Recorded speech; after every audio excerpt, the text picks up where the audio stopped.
Muito bem, ontem foi comemorado o centenário de Paulo Freire. Trata-se de um autor cuja linha de raciocínio é explicitamente marxista. Ele é reconhecido por grande parte dos autores de esquerda brasileiros como o maior pedagogo de nossa história, até o presente. E é reconhecido por grande parte da intelectualidade conservadora de direita como um panfletário embusteiro, mais sofisticado, né? Bom, seguindo aqui um conselho muito valioso do professor Olavo, entre tantos, ele ilustra isso da seguinte maneira. Os conhecimentos sobre minerais que estão nos tratados de mineralogia, onde eles estavam antes de estar nos tratados? Nos próprios minerais. Uma das maiores biógrafas de Che Guevara também já falou. Para se conhecer, começar a entender um pouco da personalidade de Che Guevara, já que trata-se de uma pessoa que já faleceu, lendo os seus escritos, as suas cartas, os seus testemunhos, observando a sua obra, para depois recorrer às biografias, ou seja, às opiniões sobre ele, os modos, os pontos de vista. Ou seja, você tem que beber direto da fonte. E com o Paulo Freire não vai ser diferente. Então aqui, eu acho que eu já mostrei esse livro aqui, o título é A Importância do Ato de Ler. É uma palestra que ele proferiu no início dos anos 80, e é aquela coisa, né? É claro que nós temos muito que aprender, a gente precisa estudar, e a gente precisa sim entender, não basta estudar sobre o comunismo ou sobre qualquer outro assunto apenas pelos pontos de vista ou pelos estudos que já existem. Nós temos que ir direto à fonte. Esse é o conselho do próprio professor Olavo, é o que eu vou seguir. Mas mesmo um livro, eu tenho outros livros dele, mas mesmo um livro como esse, mais simples, um livro que você lê em pouco tempo, você já percebe o caráter nada pedagógico e muito panfletário de Paulo Freire. Eu vou ler aqui apenas o breve prefácio, para a finalidade desse vídeo, que parece deixar bem claro, escrito em agosto de 1982 por Antônio Joaquim Severino. Lá vai. O presente livro de Paulo Freire constitui-se em uma palestra sobre a importância do ato de ler, em uma comunicação sobre as relações da Biblioteca Popular com a alfabetização de adultos e em um artigo em que expõe a experiência de alfabetização de adultos desenvolvida pelo autor e sua equipe em São Tomé e Príncipe. Não é preciso apresentar Paulo Freire aos leitores deste livro. Paulo Freire, mesmo durante os longos anos de exílio, sempre esteve entre nós. Pela mediação de seu testemunho de educador universal, dimensão a que acedeu ao se comprometer politicamente com a tarefa de recuperação da humanidade do oprimido. Pouco importa onde se encontre o oprimido, pouco importa sua nacionalidade. O que está em causa é a dignidade da pessoa humana, que, na opressão ou na libertação, atinge uma dimensão de universalidade. Então você percebe que já está usando termos bastante vagos, e vamos dizer assim, universais. Mas você não sabe exatamente o que é o oprimido ou a opressão. Isso vai do ponto de vista dele. Você não tem você tem uma tendência a qualificar o oprimido e o opressor, mas não uma visão clara disso. Seguindo, ao fazer a apresentação desse trabalho, eu gostaria de dizer aos leitores que ele volta a reafirmar os traços mais significativos do pensamento de Paulo Freire. No seu estilo acessível e dialogante, o autor nos envolve numa relação diferente, inserindo-nos em um verdadeiro ciclo de cultura, onde nos sentimos participando enquanto sujeitos de uma experiência real. Mas aí eu fico pensando, as pessoas precisam ser inseridas num círculo de cultura para participar da realidade?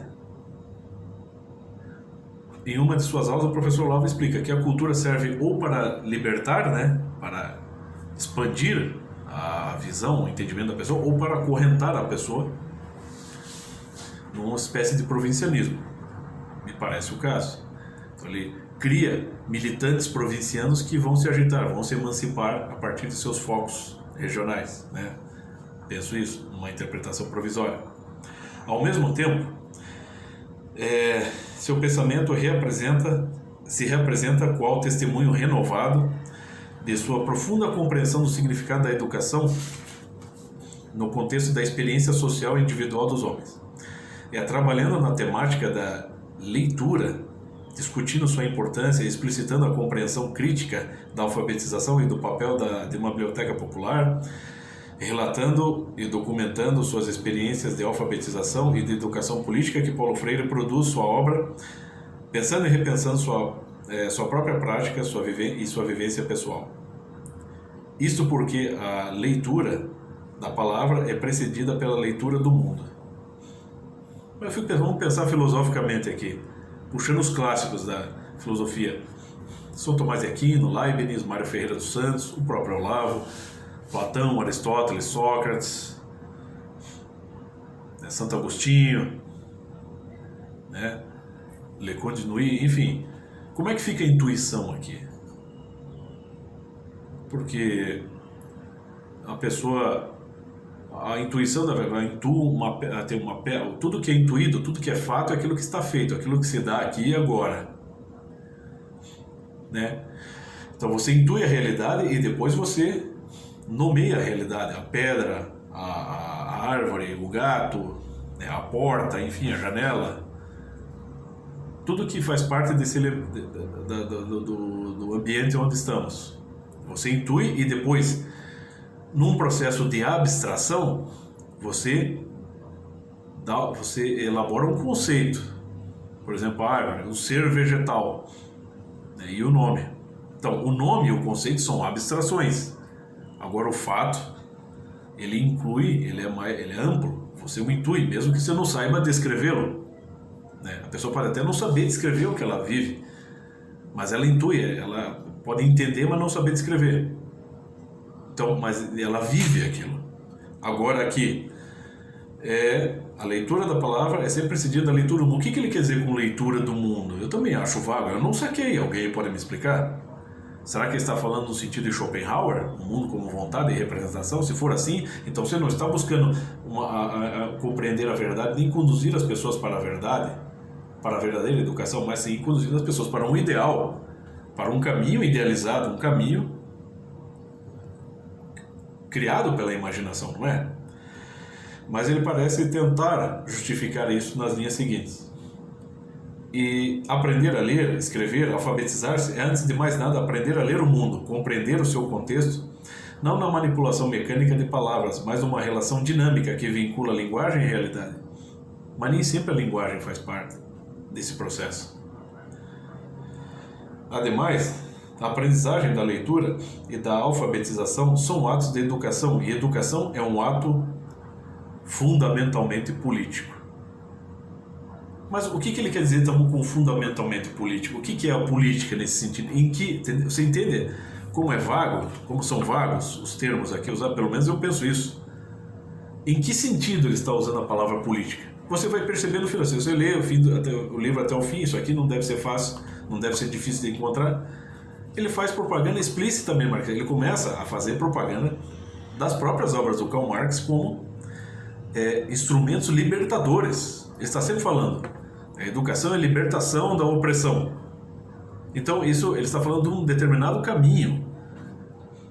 Um caminho específico que leva em consideração, vamos dizer assim, a adjetivação de pessoas que são contra esse caminho. Que ele toma como premissas do seu raciocínio. Não é isso? No que isso se distingue do início do livrinho do Karl Marx, o Manifesto do Partido Comunista, a história da sociedade e a história da luta de classes. Mas eu trouxe aqui esse panfletinho aqui do Estatuto da União Soviética. Eu vou ler só um pedacinho só para vocês mais ou menos perceberem uma certa coerência com que no prefácio aqui, o prefácio não é nem escrito, isso aqui é um colaborador do Paulo Freire, prefácio do livro do Paulo Freire, escrito por um colaborador do Paulo Freire. Ele já deixa claro qual que é a linha de raciocínio do mestre. Muitas vezes vaga, para dar aquela sensação de que se trata de um caminho a se percorrer, e muitas vezes explícita. O caminho certo é tal caminho ali, o socialismo, o comunismo. Então vamos lá. Estatutos do Partido Comunista da União Soviética. O Partido Comunista da União Soviética é a vanguarda militante provada do povo soviético que congrega numa aliança voluntária os setores mais avançados e mais conscientes da classe operária, do campesinato caucasiano e da intelectualidade da União Soviética. Os oprimidos. Fundado por Lenin, Vladimir Ulyanov, como destacamento da vanguarda da classe operária, o Partido Comunista percorreu um glorioso caminho de luta. Levou os operários e os camponeses trabalhadores ao triunfo da grande Revolução Socialista de Outubro e à instauração da ditadura do proletariado em nosso país. Sob a direção do Partido Comunista na União Soviética, foram eliminadas as classes exploradoras, os opressores. Formou-se e tem se consolidado continuamente a unidade sociopolítica e ideológica da sociedade multinacional soviética. Lembra o que ele diz aqui, no prefácio? Não importa onde o oprimido esteja, não importa a sua nacionalidade, aqui, multinacional. O socialismo triunfou completa e definitivamente. O Estado do proletariado transformou-se em Estado de todo o povo.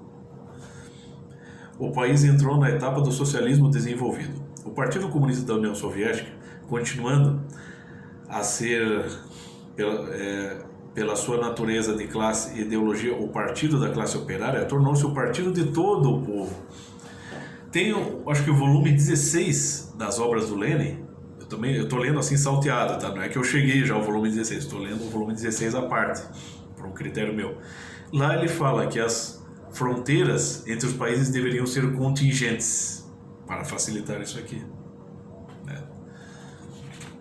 O partido existe para o povo e está a serviço do povo. Constitui a forma superior de organização político-social, o núcleo do sistema político, a força dirigente e orientadora da sociedade soviética.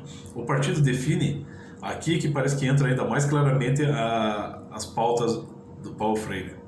O partido define a perspectiva geral de desenvolvimento do país, assegura a direção científica da atividade criadora do povo, imprime um caráter organizado, planificado e contínuo à sua luta pela consecução do objetivo final, o triunfo do comunismo. Ou seja, no meu entender, o Paulo Freire é só assim, é uma panfletagem, lendo assim, você lê um livrinho do Paulo Freire, assim básico, você já entende o caráter panfletário desse cara, que não tinha nada de pedagógico. Mas você, vamos seguir estudando, tem mais obra. Você tem que entender o que você puder entender, o que você puder estudar e acessar, você tem que fazer, filho. A gente tem que se preparar. Se você tem interesse em entender a verdade, você tem que estar preparado. É como na arte da guerra. Não estou dizendo que o Paulo Freire era o meu inimigo pessoal, eu nunca o conheci, nem ele me conheceu, mas ele expressa uma filosofia por suas obras que vai de encontro, não ao encontro, aos meus princípios. E ela cria dificuldades para que pessoas também que acreditam nos mesmos princípios que eu, mais conservadores, possam, vamos dizer, realizar-se. Então é claro que ele cria dificuldades, é claro que ele cria uma tensão na sociedade e não educação. É claro que ele está panfletando em favor de uma socialização progressiva e insensível da sociedade, como os grandes estudos sobre o comunismo explicam, entendeu? Então, eu não sei o que se pode ver. Segundo os maiores especialistas, vou pegar aqui aquela menina lá, Paula Marisa, os especialistas que apareceram no Brasil Paralelo, aquela Pátria Educadora, tem um capítulo que é só sobre Paulo Freire, é fantástico, eles falam. Paulo Freire nunca teve formação como pedagogo, entendeu? Mas se insere na pedagogia para tentar dizer, no sentido do intelectual orgânico de Antônio Gramsci, para tentar transformar aquilo, perverter aquilo, transformar a pedagogia brasileira em condução de jovens e de adultos em militantes, formando focos de militantes em todas as regiões, ou para a aquisição de um senso comum de que sempre qualquer pessoa que prospere nesse país de forma honesta seja tido como oligárquico opressor, e a pessoa que não consegue prosperar seja necessariamente um oprimido, que precisa se agitar e precisa bater de frente com essa gente. Como é que você pode dizer que isso é pedagogia, gente? De onde que isso é pedagogia? Não, você está tentando formar um processo revolucionário, não pedagógico. Mas tudo, eu acho, eu tenho a impressão, só lendo esse livrinho aqui, da importância do ato de ler, eu tenho a impressão que isso aqui não é, ele não está nem tentando ser sutil, porque no final ele fala explicitamente de Karl Marx como libertador. E sempre assim, essa palavra, a educação é libertadora, a educação é política, o ato de educação é político, o ato de ler é um ato político, é tudo voltado para uma visão ideológica, para uma visão subversiva, para uma visão socialista, para uma, né, sempre num campo de conflito, não de formação intelectual, é sempre uma condução, né? Claro que a palavra educar, educere, né, que vem dizer de conduzir, mas é sempre uma condução para militâncias e não para a formação, né, da capacidade intelectiva para a busca de conhecimento. A formação de clãs, de grupos que vão se confrontar e que vão fazer aquilo que está no próprio Manifesto do Partido Comunista, a luta de classes, a história da sociedade, a história da luta de classes, que é claro que é um falseamento histórico. Se toda a história da humanidade fosse história de luta de classes, como é que a humanidade progrediu, porra? Não é pela luta, é pela colaboração. É só você ler também as primeiras páginas da Política de Aristóteles que você percebe isso. Você pode, o professor lá está explicando lá uma coisa, Mário Ferreira e outros. Você pode até, mas será que é assim? Vai lá e confira nas obras, que é o que eles recomendam. Então, da onde que você pode acreditar que Paulo Freire é um pedagogo, meu? É só a Sâmia Bonfim, Tabata Amaral, Haddad, né, Maria do Rosário, Lula, né? O Lula fazendo altos elogios por Paulo Freire. Será que Lula leu o Paulo Freire? Nem precisa, né? Mas será que o Paulo Freire... Vamos pensar assim, será que é alfabetização de adultos? Eu já vi muitos ministros rasgando elogios para o Paulo Freire, ministro do STF hoje. Mas será que eles foram educados pelo método Paulo Freire? Será que eles gostariam de ser educados assim, de fato? Isso que eu fico pensando. Bom, eu acredito que alguns ministros podem ter sido educados pelo método Paulo Freire. É só ver lá o Fux lendo aquela cartinha que vamos dizer, seria uma resposta às manifestações do dia 7 de setembro, que é aquela cartinha que foi dirigida ao Bolsonaro. Você vê que ele consegue ler. Eu em voz alta leio mal pra caramba. Mas você vê o Fux lendo aquele papelzinho, lendo mal pra caramba aquilo. Será que não é um eco do Paulo Freire aí, da educação do método freiriano? Você vê que não é uma pessoa que estava ali tomando uma resolução, não era um homem que estava olhando para a câmera e explicando, que intuiu uma coisa e soube explicá-la. Não, era um homem lendo um papelzinho só para cumprir ali tabela, para dizer que não vai deixar barato. Será que esses são os ecos de Paulo Freire? Dessas grandes autoridades que o Brasil possui? Pense nisso, meu. O negócio é estudar.